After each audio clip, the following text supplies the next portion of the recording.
It's folded in half and in half again. Inside is one word scribbled hastily in pencil and underlined twice. Done, it says. Oh, hi guys, and welcome to a new episode on this channel. Today we will be talking about Al Capone Does My Shirts. It's a book. Let's get started. Now, I'm not going to talk about Al Capone a lot today. We're just going to be about the basics of how Al Capone is in this book.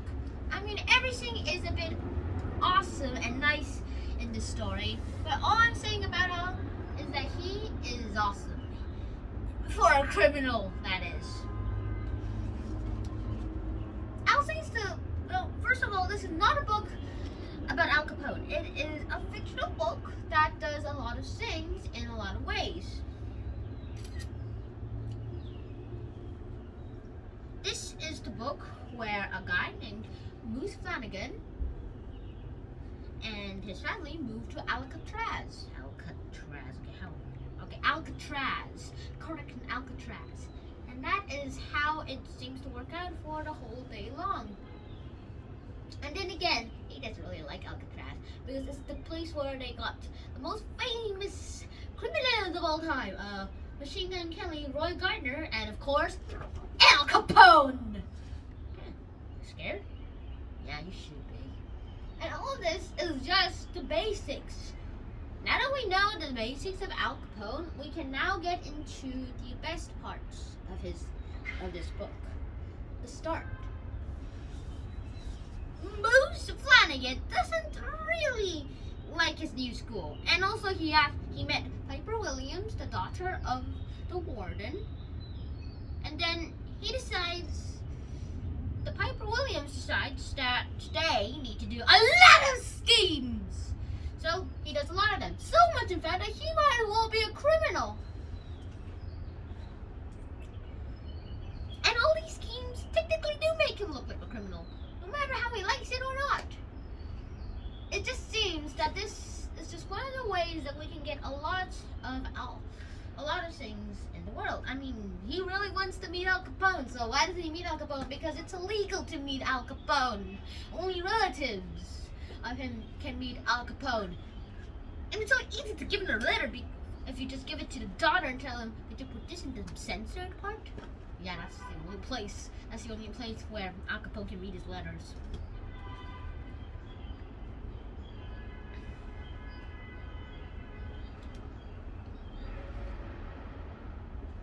And Al is probably the only chance that Moose Flanagan got to get his older sister, who everyone calls his little sister, because they always call her, like, she's 10 years old! She's 10 years old! She's 10 years old! For 5 years straight. 6 years straight. Correction, 6 years straight. And on the 6th year, she is told, she says that, I am 16 years old. And their mother was like, no, you are not 16 years old! You're 10 years old! And a lot of other crazy things. Why? You know why? Because she wants her to have a chance to get to the school that says we only allow 7-year-olds to 12-year-olds to attend this school, and then they'll be able to graduate at 18 years old. They didn't really realize, and then they realized that they had an older flight from, I don't know, 13-year-olds to 18-year-olds. Say 18-year-old. Okay, I have no idea how old. The older kids, they just say program, or basically 16-year-olds allowed. So, turns out Natalie has a chance. And this is how they did it. Moose decides to write a letter to Mr. Capone. So he writes this. I'll read an excerpt from the book. Just find it. Yep. Found it. Dear Mr. Capone, I live on Alcatraz. I'm Officer Flanagan's son. My sister Natalie Flanagan is a little unusual. Ask Anya 105 about her. He'll tell you how nice she is. She needs to be in a school to help her, but they won't let her in. It's the S.R.P. Marinoff School in San Francisco. Good help. The guy who runs it is named Mr. Purdy. I will be so grateful if you could help me with this. Thank you, sir. Sincerely, Moose Flanagan. P.S. I like your mother very much. And then the next part, I like your mother very much. Piper asks. And then there's a little trick about this, is that there is the mom rule, where basically, I like your mother much will just buy anything, anybody, to do something for you. And that's all it takes for anyone to do that.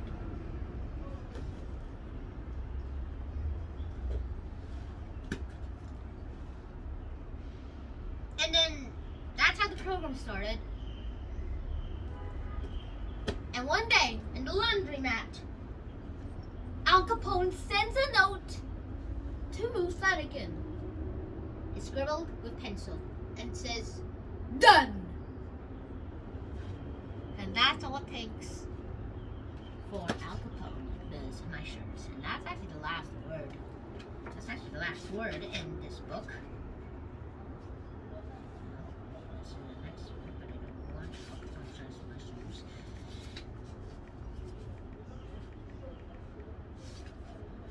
And that's it. About money laundering, all these things are actually starting to accurate. Al Capone is a real person, but the Flanagans are fake people. Alcatraz actually is a real place. And now that I'm analyzing the book, it's pretty much very good to just learn about how this book works. Well, money laundering is the reason why Al Capone went into the business of thug life anyway. But then, well, the only reason why he went to Alcatraz was because of tax evasion. That's the least they can do with him. It's because he was able to hide money, the money that he obtained illegally, and delete this history of how he got it. Well, that's the cleaning part, which explains the laundering part, in his own fake stores and businesses, which means he can use them on everything he wanted. And actually, it turned out that there were no customers, that all of this money was actually from his illegal obtainings. I got most of this information from a TED video, by the way, by money laundering.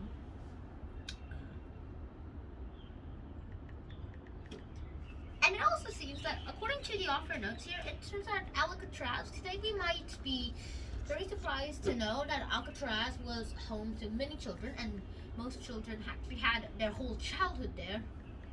Eesh. But back then, it would be considered healthy and actually lucky to be living on Alcatraz. It had a very good place. It was good. It had very low crime rate.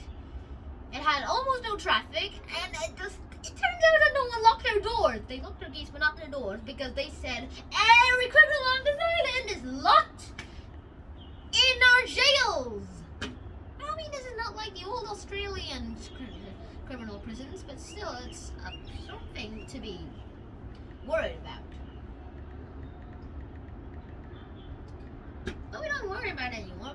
And also, the convicts do a lot of things. The convicts do the cooking, the convicts do the laundry, and then Moose Flanagan's father actually says that the convicts actually do laundering way better than their own mother.